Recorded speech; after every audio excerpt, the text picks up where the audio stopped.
over the water. Soon now, we will meet them face to face. I am resolved in the midst and heat of the battle to live or die amongst you all.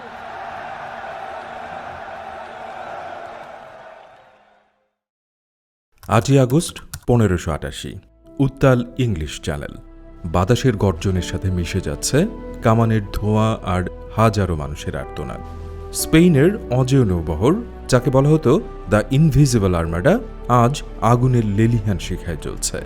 যে সাম্রাজ্যের ভয়ে গোটা Europe শঙ্কিত থাকত, সেই Spanish সাম্রাজ্যের 130টি বিশাল রণতরী আজ ব্রিটেনের ছোট ছোট দ্রুতগামী জাহাজের কাছে ধরাশায়ী। মাদ্রিদের এল এসকোরিয়াল প্রাসাদে বসে রাজা দ্বিতীয় ফিলিপ যখন এই সংবাদ পেলেন, তখন তিনি বুঝতেও পারেননি এটি কেবল একটি যুদ্ধের পরাজয় ছিল না, এটি ছিল ইতিহাসের সবচেয়ে শক্তিশালী সাম্রাজ্যের পতনের এক নিঃশব্দ শুরু। অথচ এর মাত্র কয়েক দশক আগেই চিত্রটা ছিল সম্পূর্ণ ভিন্ন। তখন বলা হতো স্প্যানিশ সাম্রাজ্যে কখনো সূর্য ডোবে না। দক্ষিণ আমেরিকার আমাজন জঙ্গল থেকে শুরু করে ফিলিপাইনের ম্যানিলা পর্যন্ত পৃথিবীর এক বিশাল অংশ ছিল তাদের পদতলে। আমেরিকার খনিগুলো থেকে জাহাজে জাহাজে টনকে টন সোনা আর রূপা এসে জমা হচ্ছিল স্পেনের বন্দরে। হাতে অফুরন্ত সম্পদ, বিশ্বের সবচেয়ে শক্তিশালী সেনাবাহিনী এবং ঈশ্বরের আশীর্বাদ ধন্য দাবি করা এক রাজবংশ। কিন্তু প্রশ্ন হলো, এত সম্পদ আর ক্ষমতার পরেও কেন আধুনিক বিশ্বের সুপার পাওয়ার হিসেবে নিজেকে টিকিয়ে রাখতে পারল না স্পেন? কিভাবে অফুরন্ত সোনা আর রূপাই তাদের অর্থনীতির জন্য অভিশাপ হয়ে দাঁড়িয়েছিল? কেন তাদের বিশাল সেনাবাহিনী শেষ পর্যন্ত তাদের ধ্বংসের কারণ হয়ে উঠল? আর কিভাবে ভুল নেতৃত্ব এবং ধর্মীয় গোড়ামি একটি সম্ভাবনাময় পরাশক্তিকে ইতিহাসের পাতায় কেবল একটি সাবেক সাম্রাজ্য হিসেবে নথিবদ্ধ করে দিল? স্পেনের সেই গৌরবময় উত্থান এবং করুণ পতনের নেপথ্যের কারণগুলোই খুঁজে বের করার চেষ্টা করব আদ্যপান্তের আজকের পর্বে।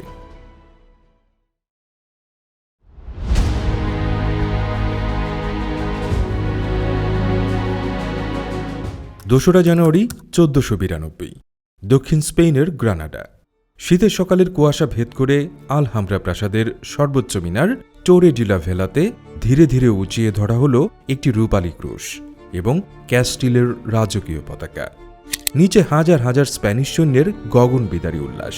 প্রায় 800 বছর ধরে চলা দীর্ঘ এবং রক্তক্ষয়ী লড়াই, যাকে ইতিহাসে বলা হয় রিকনকোয়েস্তা, আজ তার চূড়ান্ত সমাপ্তি দেখল। আইবেরিয়ান উপদ্বীপ থেকে সর্বশেষ মুসলিম নাসরিদ রাজবংশের পতন ঘটল। গ্রানাডার শেষ সুলতান বোয়াবদিল চোখের জলে বিদায় নিলেন তার প্রিয় প্রাসাদ থেকে, আর সেই চাবি তুলে দিলেন স্পেনের 2 ক্ষমতাধর শাসক রাজা ফার্ডিনান্ড এবং রানী ইসাবেলার হাতে। এই মুহূর্তটি কেবল একটি যুদ্ধ জয়ের গল্প ছিল না, এটি ছিল স্পেনের উত্থানের ভিত্তিপ্রস্তর। ফার্ডিনান্ড ছিলেন আরাগনের রাজা আর ইসাবেলা ছিলেন ক্যাস্টিলের রানী। 1469 সালে তাদের বিয়ের মাধ্যমে স্পেনের 2টি প্রধান রাজ্য এক হয়েছিল, আর গ্রানাডা জয়ের মাধ্যমে তারা গোটা স্পেনকে এক পতাকার নিচে নিয়ে এলেন। পোপ তাদের উপাধি দিলেন দ্য ক্যাথলিক মনার্কস বা লস রেস ক্যাটোলিকোস। পুরো ইউরোপ যখন মধ্যযুগের অন্ধকার আর মহামারীর ধকল কাটিয়ে ওঠার চেষ্টা করছে, স্পেন তখন আত্মবিশ্বাসে টকবক করে ফুটছে। তাদের মনে তখন বদ্ধমূল ধারণা জন্মেছে ঈশ্বর তাদের পক্ষে আছেন এবং তাদের নিয়তি হল বিশ্ব শাসন করা। এপ্রিল 1492 সান্তা ফে। গ্রানাডা জয়ের রেশ কাটতে না কাটতেই রানীর দরবারে হাজির হলেন এক নাছোড় বান্দা ইতালীয় নাবিক ক্রিস্টোফার কলম্বাস। তার হাতে এক অদ্ভুত মানচিত্র আর মাথায় এক অসাধ্য সাধনের স্বপ্ন। কলম্বাসের প্রস্তাবটি ছিল সহজ কিন্তু ঝুঁকিপূর্ণ। তিনি দাবি করলেন পূর্ব দিকে অটোমান তুর্কিদের দখল করা স্থলপথ এড়িয়ে পশ্চিমের আটলান্টিক মহাসাগর পাড়ি দিয়ে তিনি পৌঁছে যাবেন ভারতে, সেই সমৃদ্ধ আর মশলার দেশে। তৎকালীন ইউরোপে ভারত বা ইন্ডিজ ছিল অফুরন্ত ঐশ্বর্যের প্রতীক। গোলমরিচ, দারুচিনি আর লবঙ্গ তখন ইউরোপের সোনার চেয়েও দামি। কলম্বাস পর্তুগাল, ইংল্যান্ড, এমনকি ইতালির শাসকদের কাছেও এই প্রস্তাব নিয়ে গিয়েছিলেন, কিন্তু সবাই তাকে পাগল ভেবে ফিরিয়ে দিয়েছিল। স্পেনের রাজকোষ তখন যুদ্ধের কারণে প্রায় শূন্য। রাজসভার উপদেষ্টারা কলম্বাসের এই অভিযানকে টাকার অপচয় বলে উড়িয়ে দিয়েছিলেন। কিন্তু রানী ইসাবেলা ছিলেন দূরদর্শী। তিনি ভাবলেন, যদি এই লোক সত্যি সফল হয়, যদি সত্যি আটলান্টিকের ওপারে নতুন কোনো বাণিজ্য পথ বা সম্পদ পাওয়া যায়। বলা হয় রানী ইসাবেলা তার ব্যক্তিগত অলংকার বন্ধক রাখার প্রস্তাব দিয়েছিলেন এই অভিযানের অর্থের যোগান দেওয়ার জন্য। শেষমেশ 17 এপ্রিল ক্যাপিচুলেশনস অফ সান্তাফে নামক চুক্তিতে সই করলেন রাজা রানী। কলম্বাসকে দেওয়া হলো 3টি জরাজীর্ণ জাহাজ, নিনা, পিন্টা এবং সান্তা মারিয়া। 12 অক্টোবর 1492 দীর্ঘ 2 মাসের অনিশ্চিত সমুদ্র যাত্রার পর বাহামাস দ্বীপপুঞ্জে পা রাখলেন কলম্বাস। তিনি আমৃত্যু বিশ্বাস করেছিলেন যে তিনি ভারতে পৌঁছেছেন, তাই স্থানীয়দের নাম দিলেন ইন্ডিয়ান। কিন্তু আসলে তিনি যা খুঁজে পেলেন তা ছিল ইউরোপীয়দের কল্পনারও বাইরে, একটি সম্পূর্ণ নতুন মহাদেশ, আমেরিকা। কলম্বাসের এই আবিষ্কার স্পেনের সামনে খুলে দিল এক অকল্পনীয় সম্ভাবনার দুয়ার। শুরু হলো এক নতুন যুগ, দ্য এজ অব ডিসকভারি। 1519 সাল, মেক্সিকো উপকূল। কলম্বাসের দেখানো পথ ধরে এবার স্পেন থেকে ছুটে এলো ভাগ্যান্বেষী যোদ্ধাদের দল, যাদের বলা হতো কনকুইস্তাদর। এদের মধ্যে অন্যতম ছিলেন হার্নান্দো কর্টেস।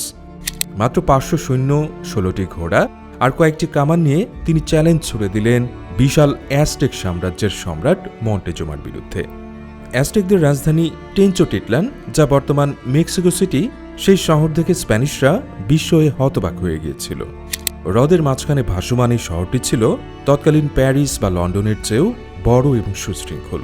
কিন্তু স্প্যানিশদের উন্নত ইস্পাতের তলোয়ার, আগ্নেয়াস্ত্র, ঘোড়া এবং তাদের সাথে বয়ে আনা গুটি বসন্তের জীবাণু শেষমেশ পতন ডেকে আনল অ্যাজটেক সভ্যতার।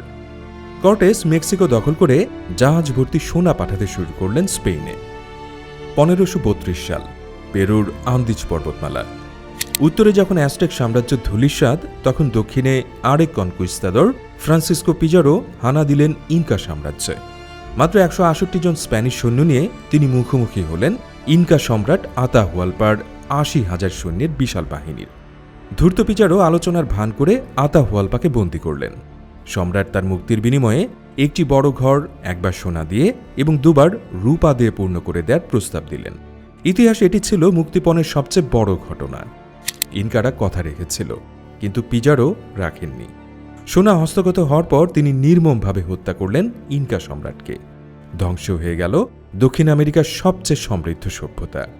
কিন্তু স্পেনের আসল লটারি জেতা তখনও বাকি ছিল।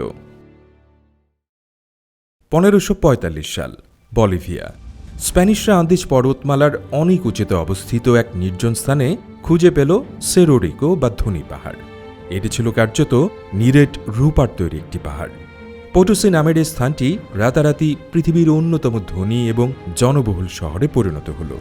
বলা হয় পোটোসি থেকে এত বিপুল পরিমাণ রূপা স্পেনে নিয়ে যাওয়া হয়েছিল যে সেই রূপা দিয়ে আটলান্টিক মহাসাগরের উপর দিয়ে আমেরিকা থেকে স্পেন পর্যন্ত একটি আস্ত সেতু তৈরি করা যেত।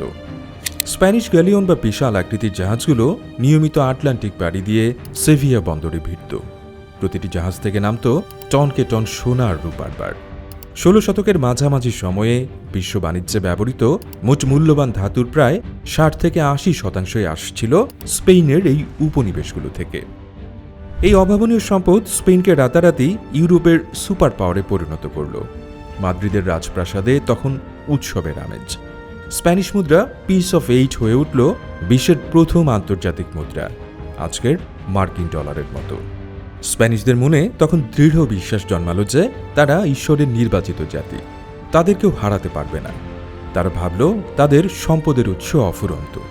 কিন্তু তারা যা বুঝতে ব্যর্থ হয়েছিল তা হল খনি থেকে তোলা সোনা আর রূপা আসলে সত্যিকারের সম্পদ নয়, এটি কেবল বিনিময়ের মাধ্যম। এই সহজলভ্য সম্পদের পাহাড়ি ধীরে ধীরে কর্মবিমুখ করে তুলল স্পেনের মানুষকে। কৃষকরা লাঙল ছেড়ে দিল, কারিগররা তাঁত ফেলে দিল। সবার চোখে তখন কেবল আমেরিকায় পাড়ি জমানো আর রাতারাতি ধনী হওয়ার স্বপ্ন।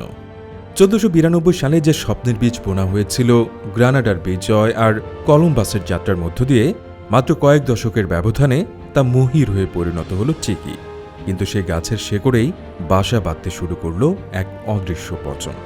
স্পেনের এই জৌলুসপূর্ণ উত্থান যতটা নাটকীয় ছিল, ঠিক ততটাই ভয়াবহ ছিল এর দীর্ঘমেয়াদী প্রভাব।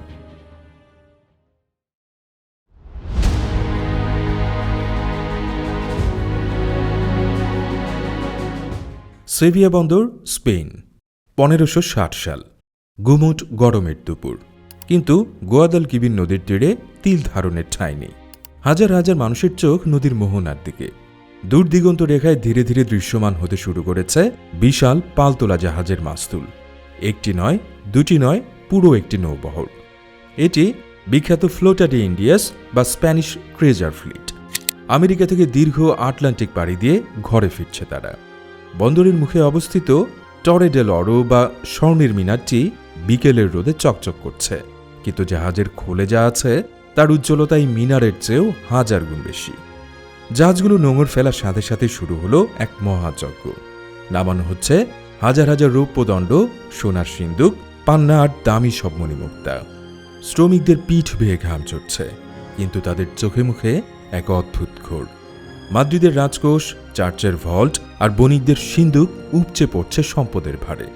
স্পেনের মানুষ তখন গর্ব করে বলতো, স্পেনে বৃষ্টি হলে শুধু পানি পড়ে না, সোনা ঝরে। আপাত দৃষ্টিতে মনে হচ্ছিল স্পেন পৃথিবীর সবচেয়ে সুখী এবং শক্তিশালী দেশ। কিন্তু জৌলুসের আড়ালের নিঃশব্দে ঘুনপোকা বাসা বাঁধতে শুরু করেছিল স্প্যানিশ অর্থনীতির প্রতিটি ভিতে। তারা যা ভাবছিল আশীর্বাদ, সেটাই ছিল আসলে ইতিহাসের নির্মমতম অভিশাপ। স্পেনের শাসকরা একটি সহজ অর্থনৈতিক সূত্র বুঝতে ব্যর্থ হয়েছিলেন। তা হল অর্থ বা মুদ্রা এবং সম্পদ এক জিনিস নয়। আমেরিকা থেকে যখন টনকে টন সোনার রূপা স্পেনের বাজারে ঢুকতে শুরু করল, তখন সেখানে মুদ্রার সরবরাহ বা মানি সাপ্লাই বেড়ে গেল জ্যামিতিক হারে, কিন্তু সেই তুলনায় বাড়েনি পণ্য বা সেবার উৎপাদন। সহজ কথায়, যখন সবার পকেটে কাঁচা টাকা থাকে কিন্তু বাজারে কেনার মতো চাল, ডাল বা কাপড়ের পরিমাণ সীমিত থাকে, তখন জিনিসপত্রের দাম বাড়তে বাধ্য। স্পেনে ঘটল ঠিক তাই। ১৫০ বছর ধরে চলা এই ভয়াবহ মুদ্রাস্ফীতিকে আধুনিক অর্থনীতিবিদরা নাম দিয়েছেন দ্য প্রাইস রেভলিউশন। ১৫০০ থেকে ১৬০০ সালের মধ্যে স্পেনে নিত্য প্রয়োজনীয় জিনিসের দাম বেড়ে গিয়েছিল প্রায় ৪০০ থেকে ৫০০%। একজন সাধারণ স্প্যানিশ কৃষকের পক্ষে রুটি কেনাই কঠিন হয়ে পড়েছিল, অথচ তাদের রাজাদের পকেট ছিল সোনায় ঠাসা। এই মুদ্রাস্ফীতি স্পেনের নিজস্ব পণ্যকে বিদেশের বাজারে অত্যন্ত দামি করে তুলল।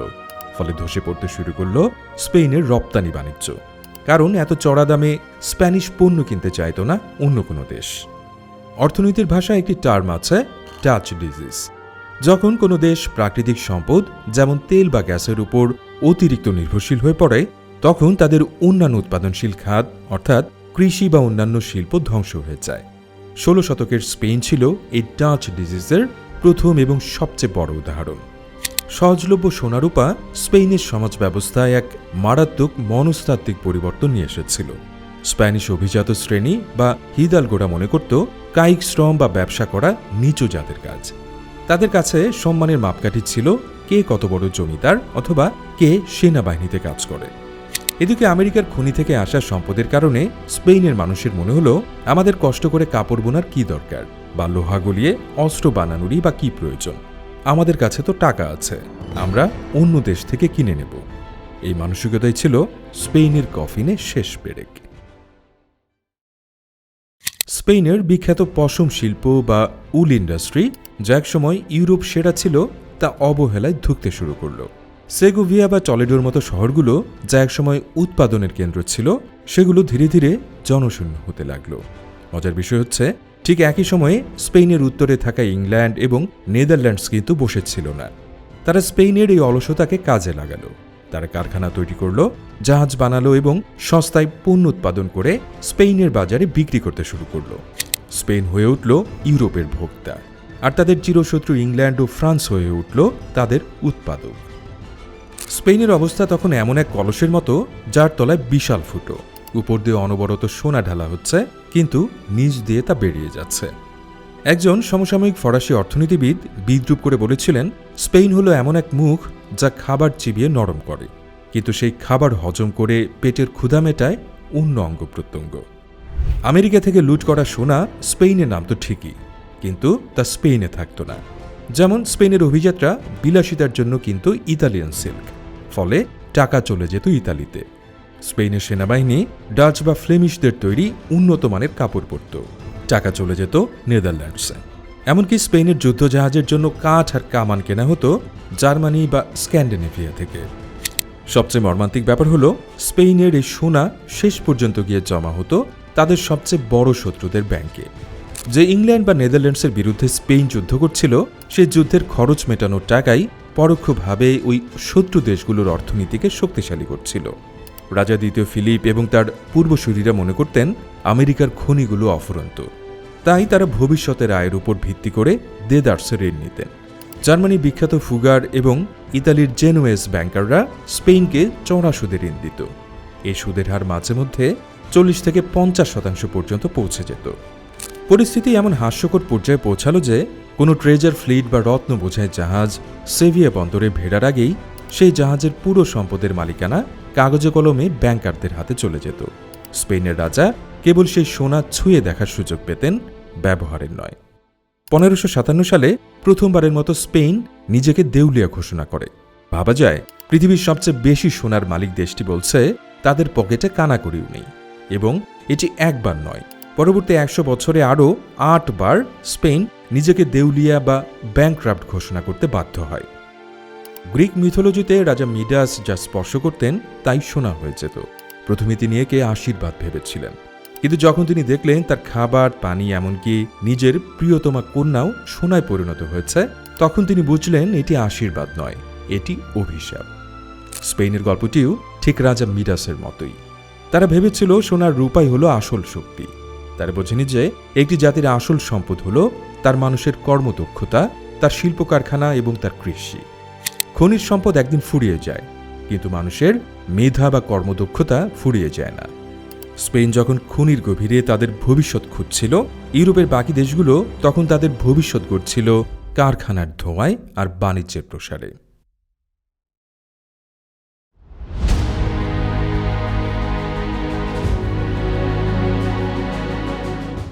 এল এস্কুরিয়াল প্রাসাদ, মাদ্রিদ, 1580 সাল। রাত গভীর। বিশাল প্রাসাদের পাথুরে অলিন্দে প্রতিধ্বনি তুলছে কেবল প্রহরীদের ভারী বুটের শব্দ। কিন্তু প্রাসাদের একদম ভেতরের একটি ছোট কক্ষে এখনো আলো জ্বলছে। সেখানে মোমের টিমটিমে আলোয় বসে আছেন এক শীর্ণকায় মানুষ। টেবিলের উপর পাহাড় সম কাগজ আর মানচিত্রের স্তূপ। চোখের নিচে কালি, পিঠ ব্যথায় কুঁজো হয়ে গেছে, হাতে গেটে বাতের তীব্র যন্ত্রণা, কিন্তু কলম থামছে না। ইনি রাজা দ্বিতীয় ফিলিপ, পৃথিবীর অর্ধেক অংশের মালিক, যার ইশারায় আটলান্টিকের এপার থেকে ওপার কেঁপে ওঠে। অথচ তাকে বলা হতো দ্য পেপার কিং বা কাগজের রাজা, কারণ তিনি বিশ্বাস করতেন ঈশ্বরের দেয়া এই বিশাল সাম্রাজ্যের প্রতিটি খুঁটিনাটি তাকে একাই সামলাতে হবে। কিন্তু ওই কাগজের স্তূপে কি লেখা ছিল? সেখানে ছিল যুদ্ধের হিসাব, সৈন্যের বেতন, কামানের বারুদ আর ঋণের তাগাদা। দ্বিতীয় ফিলিপ কেবল স্পেনের রাজা ছিলেন না, তিনি নিজেকে মনে করতেন ডিফেন্ডার অব দ্য ফেইথ বা ক্যাথলিক ধর্মের রক্ষাকর্তা। আর একটি উপাধি বা বিশ্বাসী স্পেনকে টেনে নিয়ে গিয়েছিল এক অন্তহীন যুদ্ধের চোরাবালিতে, এমন এক যুদ্ধ যার কোনো শেষ ছিল না, ছিল কেবল ধ্বংস। স্পেনের দুর্ভাগ্য ছিল তার ভৌগোলিক এবং রাজনৈতিক অবস্থান। 1516 সালে সিংহাসনে বসা পঞ্চম চার্লস এবং তার ছেলে দ্বিতীয় ফিলিপ উভয়েই উত্তরাধিকার সূত্রে এমন এক সাম্রাজ্য পেয়েছিলেন যা ছিল ছড়িয়ে ছিটিয়ে থাকা বারুদের স্তূপ। স্পেনকে একই সময় লড়তে হচ্ছিল তিনটি ভিন্ন এবং শক্তিশালী ফ্রন্টে। প্রথমটি ভূমধ্যসাগরে অটোমান তুর্কিদের বিরুদ্ধে, দ্বিতীয়টি মধ্য ইউরোপে ফরাসিদের বিরুদ্ধে যারা ছিল স্পেনের রাজবংশীয় শত্রু, এবং তৃতীয়টি উত্তরে নেদারল্যান্ডস ও ইংল্যান্ডের বিরুদ্ধে যারা ছিল প্রোটেস্ট্যান্ট মতাদর্শের অনুসারী। ইতিহাসবিদরা বলেন স্পেন তার নিজের ওজনের ভারেই ভেঙে পড়েছিল, কারণ একই সাথে 3 দিকে যুদ্ধ চালানো কোনো সাধারণ অর্থনীতির পক্ষে সম্ভব নয়। কিন্তু স্পেনের রাজারা মনে করতেন এটি তাদের পবিত্র দায়িত্ব। তারা ভাবতেন আমেরিকা থেকে আসা সোনা ঈশ্বরেরই দান, যাতে তারা ঈশ্বরের শত্রুদের বিনাশ করতে পারেন। এই অন্ধবিশ্বাস তাদের বাস্তবতা থেকে দূরে সরিয়ে নিয়ে গেছিল। নেপোলিয়নের যেমন রাশিয়া ছিল, আমেরিকার যেমন ভিয়েতনাম ছিল, স্পেনের জন্য ঠিক তেমন ছিল নেদারল্যান্ডস। 16 শতকে নেদারল্যান্ডস, যা সে সময় পরিচিত ছিল লো কান্ট্রিজ নামে, তা ছিল স্প্যানিশ সাম্রাজ্যেরই অংশ, কিন্তু সেখানকার মানুষ ছিল প্রোটেস্ট্যান্ট এবং স্বাধীনচেতা। 1568 সালে তারা স্পেনের ক্যাথলিক শাসনের বিরুদ্ধে বিদ্রোহ ঘোষণা করে। শুরু হয় ইতিহাসের অন্যতম দীর্ঘস্থায়ী সংঘাত, দ্য 80 ইয়ার্স ওয়ার বা 80 বছরের যুদ্ধ। স্পেন চাইলে এই বিদ্রোহ আলোচনার মাধ্যমে সমাধান করতে পারত, কিন্তু রাজা ফিলিপ বললেন, ধর্মদ্রোহীদের উপর রাজত্ব করার চেয়ে আমি মরুভূমির উপর রাজত্ব করা শ্রেয় মনে করি। তিনি পাঠালেন তার সবচেয়ে নিষ্ঠুর সেনাপতি দ্য আয়রন ডিউক বা ডিউক অব আলবাকে। আলবা বিদ্রোহ দমনের নামে হাজার হাজার মানুষকে হত্যা করলেন, কিন্তু এতে বিদ্রোহ না কমে বরং দাবানলের মতো ছড়িয়ে পড়ল। নেদারল্যান্ডসে দমনপীড়ন চালাতে স্পেনকে পাঠাতে হতো বিশাল সেনাবাহিনী, কিন্তু সমুদ্রপথ ছিল শত্রু ইংল্যান্ড ও ডাচ জলদস্যুদের দখলে। তাই স্পেনকে বাধ্য হয়ে তৈরি করতে হয়েছিল দ্য স্প্যানিশ রোড। ইতালি থেকে শুরু করে আল্পস পর্বতমালা ডিঙিয়ে জার্মানি হয়ে নেদারল্যান্ডস পর্যন্ত বিস্তৃত এই 1000 কিলোমিটার পথ পায়ে হেঁটে পাড়ি দিত হাজার হাজার সৈন্য। এই দীর্ঘযাত্রার লজিস্টিক খরচ ছিল অকল্পনীয়। প্রতিটি সৈন্য, প্রতিটি ঘোড়া এবং প্রতিটি কামানের গোলার জন্য স্পেনকে খরচ করতে হতো কারি কারি স্বর্ণমুদ্রা।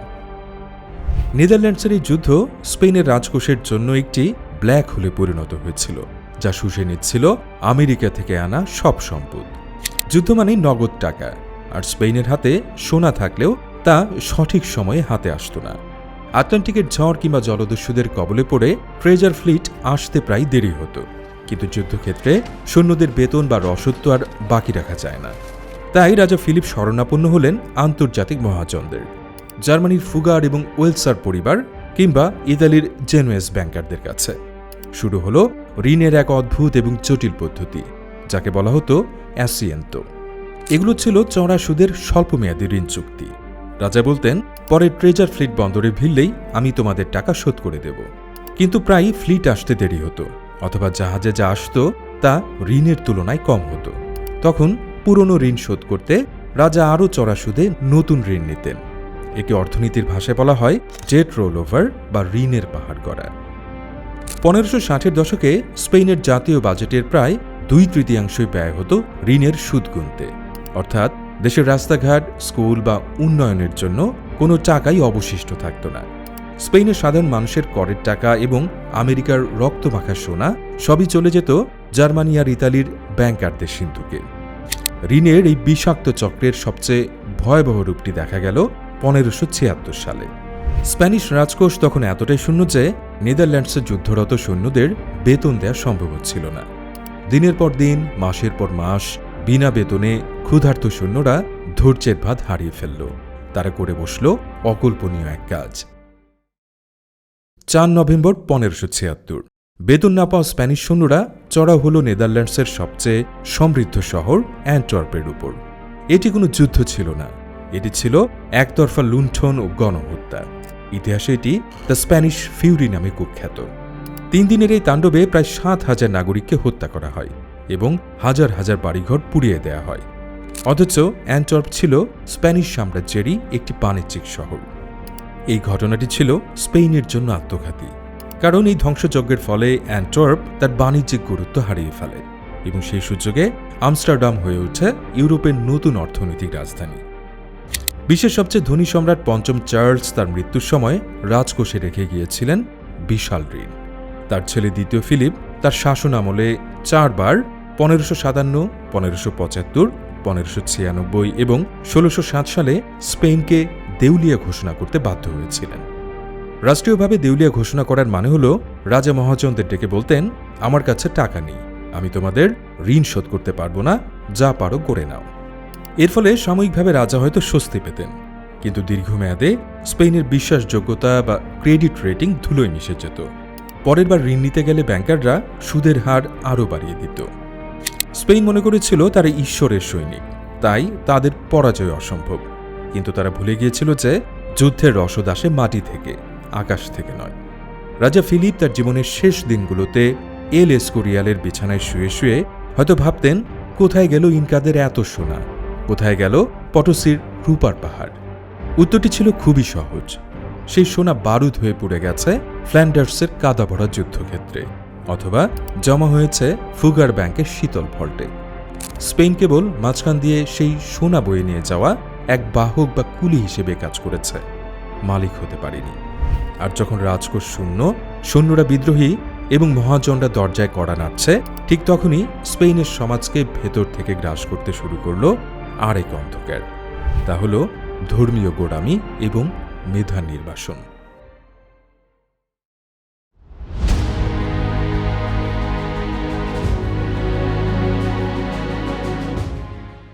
31 মার্চ 1492। আলহামব্রা প্রাসাদ। বসন্তের বাতাস বইছে গ্রানাডার পাহাড়ে, কিন্তু সেই বাতাসে মিশে আছে এক আসন্ন বিপর্যয়ের বার্তা। মাত্র 3 মাস আগেই এই প্রাসাদে বিজয়ের উৎসব করেছিলেন রাজা ফার্ডিনান্ড এবং রানী ইসাবেলা। আর আজ সেই একই জায়গায় বসে তারা সই করলেন এমন এক রাজকীয় ফরমান, যা স্পেনের ভাগ্যাকাশে এক কালো মেঘ হয়ে জমে রইল পরবর্তী কয়েক শতাব্দী ধরে। ইতিহাস এটি পরিচিত আলহামব্রা ডিক্রি নামে। এই আদেশের সারমর্ম ছিল ভয়াবহ। স্পেনে বসবাসরত প্রতিটি ইহুদি এবং মুসলিম নাগরিককে হয় ক্যাথলিক ধর্ম গ্রহণ করতে হবে, নয়তো চিরতরে স্পেন ছেড়ে চলে যেতে হবে। সময় মাত্র 4 মাস। এর মধ্যে কেউ যদি থেকে যায় তবে তার শাস্তি মৃত্যু। স্পেনের রাস্তায় রাস্তায় তখন এক করুণ দৃশ্য। 1000 বছর ধরে যে মাটিকে তারা নিজেদের দেশ বলে জেনে এসেছে, সেই ভিটে মাটি ছেড়ে চলে যাচ্ছে লাখ লাখ মানুষ। তাদের চোখে জল, পিঠে সামান্য বোচকা। বলা হয় চলে যাওয়ার সময় অনেক ইহুদি পরিবার তাদের বাড়ির চাবি সঙ্গে নিয়ে গিয়েছিল, এই আশায় যে হয়তো একদিন তারা ফিরে আসবে। সেই চাবি আর কোনোদিন স্পেনের তালা খোলেনি, কিন্তু স্পেনের অর্থনীতির তালা চিরতরে বন্ধ করে দিয়ে গিয়েছিল। স্পেন মনে করেছিল তারা ধর্ম রক্ষা করছে, কিন্তু আসলে তারা যা করছিল তা হল নিজেদের পায়ে কুড়াল মারা। একে বলা হয় ইতিহাসের অন্যতম বড় সেলফ ইনফ্লিক্টেড উন্ড বা নিজের শরীরে নিজের আঘাত। মধ্যযুগের স্পেনে সমাজ ব্যবস্থা ছিল অদ্ভুত। খ্রিস্টান অভিজাতরা যুদ্ধ করত আর কৃষকরা জমি চাষ করত, কিন্তু মাঝখানের কাজগুলো যেমন ব্যাংকিং, চিকিৎসা, আইন, খাজনা আদায় এবং ব্যবসা বাণিজ্য, এগুলো নিয়ন্ত্রণ ছিল মূলত ইহুদি এবং মুর অর্থাৎ মুসলমানদের হাতে। মুসলিম এবং ইহুদিরা ছিল স্পেনের সবচেয়ে শিক্ষিত এবং দক্ষ শ্রেণী। তারা ছিল রাজাদের খাজাঞ্চি, তারা ছিল সেরা চিকিৎসক এবং কারিগর।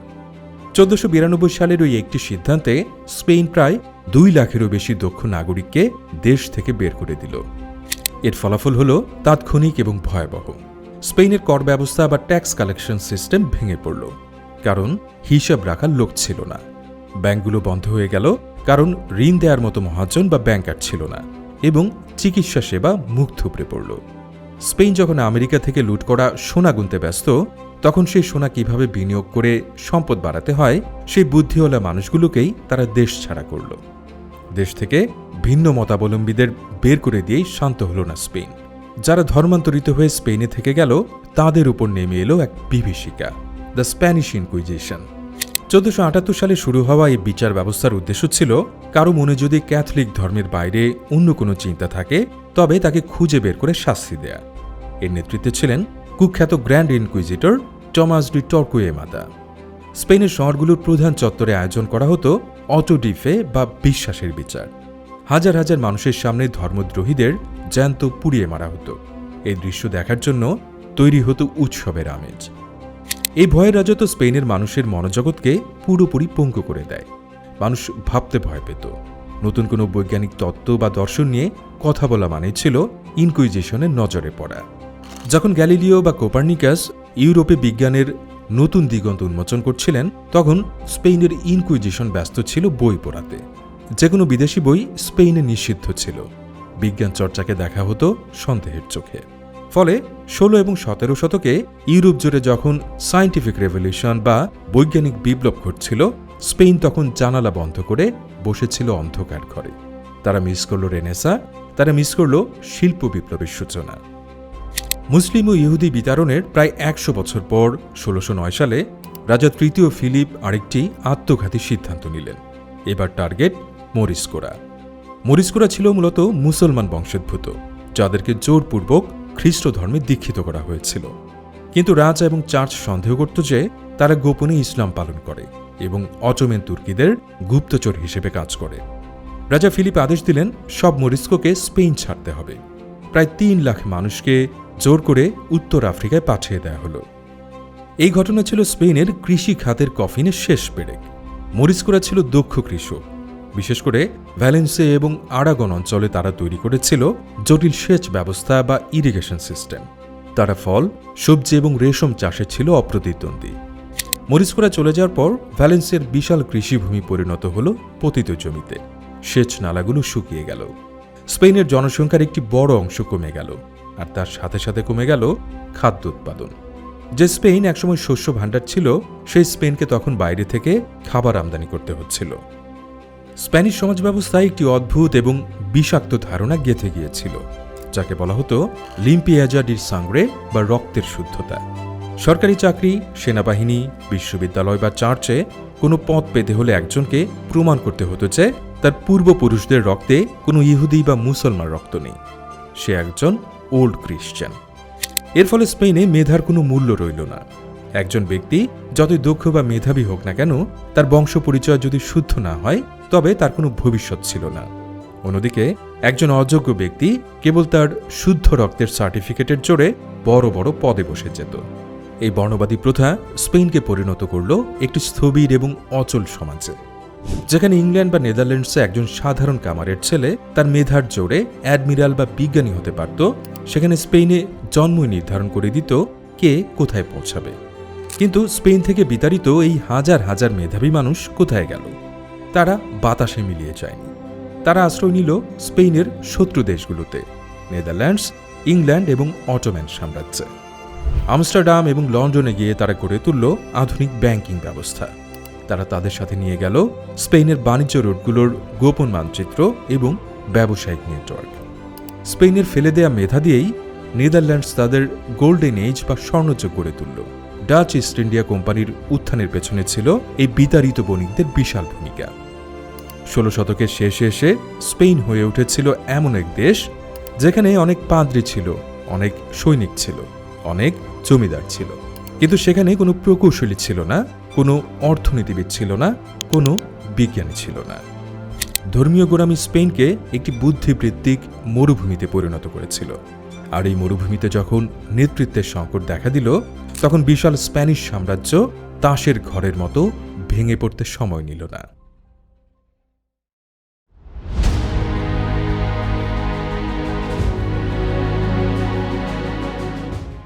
1 নভেম্বর 1700, মাদ্রিদ।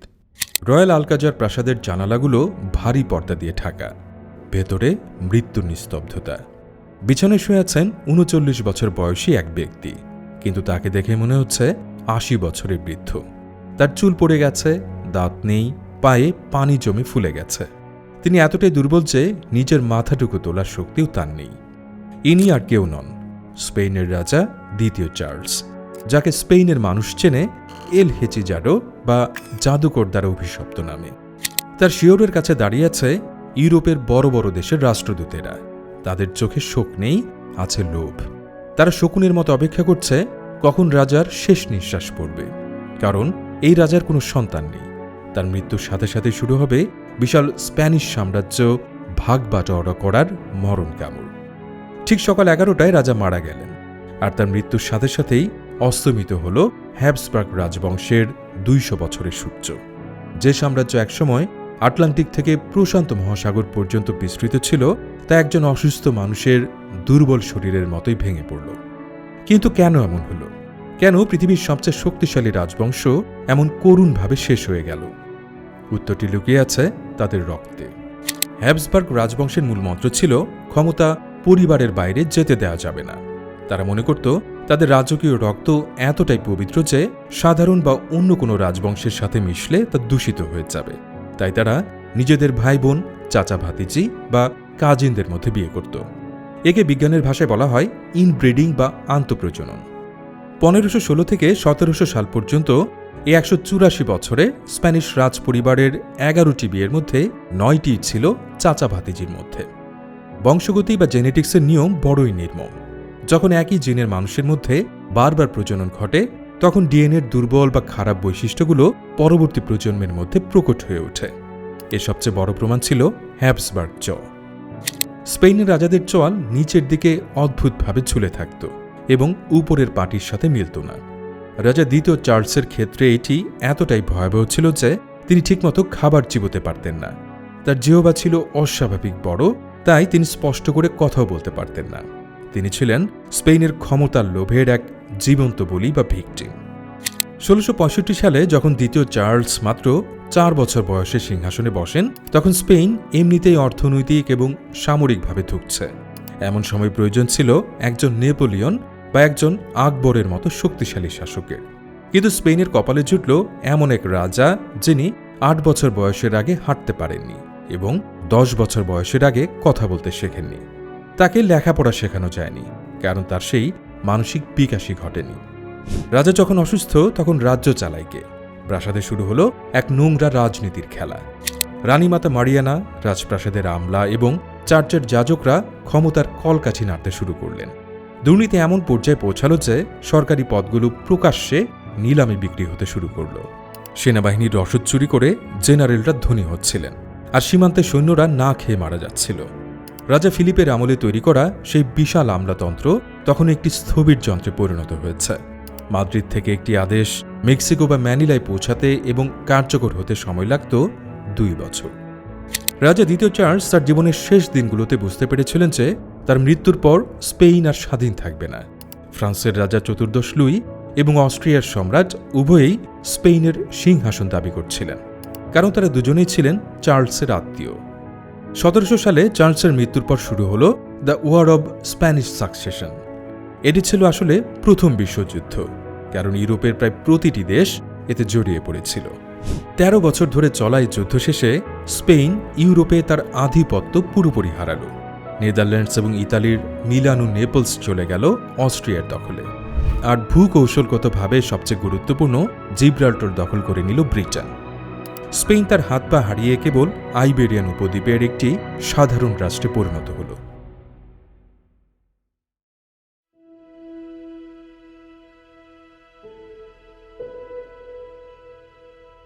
আমরা আমাদের অনুসন্ধান শুরু করেছিলাম কেন স্পেন সুপার পাওয়ার হতে পারল না। কারণ আমেরিকা থেকে আসা অফুরন্ত সোনা তাদের পরিশ্রমী না করে অলস করে তুলেছিল, তার উৎপাদন না করে কেবল আমদানির উপর নির্ভর করেছিল। ধর্মরক্ষার নামে অবিরাম যুদ্ধ তাদের রাজকোষ খালি করে দিয়েছিল এবং ঋণের জ্বালা আটকে ফেলেছিল।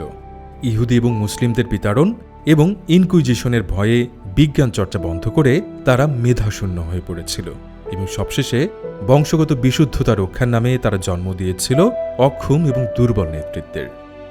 18 এবং 19 শতকে যখন ব্রিটেন বা ফ্রান্স শিল্প বিপ্লবের মাধ্যমে আধুনিক সুপার পাওয়ার হিসেবে বিশ্বমঞ্চে আবির্ভূত হল, স্পেন তখন পড়ে রইল তার গৌরবোজ্জ্বল অতীতের স্মৃতি আঁকড়ে ধরে। তাদের কাছে ইতিহাস ছিল, ঐতিহ্য ছিল, কিন্তু ভবিষ্যৎ ছিল না। স্পেনের ইতিহাস আধুনিক বিশ্বের যে কোনো পরাশক্তির জন্য এক সতর্কবার্তা। সম্পদ বা সামরিক শক্তি চিরস্থায়ী নয়, যদি না তার সাথে থাকে টেকসই অর্থনীতি, বিজ্ঞান মনস্ক সমাজ এবং যোগ্য নেতৃত্ব। সূর্য একসময় স্প্যানিশ সাম্রাজ্যে ডুবত না ঠিকই, কিন্তু তাদের নিজেদের ভুলের কারণেই সেই সূর্য একদিন ঠিকই অস্ত গিয়েছিল, আর তার কোনোদিন পূব আকাশে উদিত হয়নি।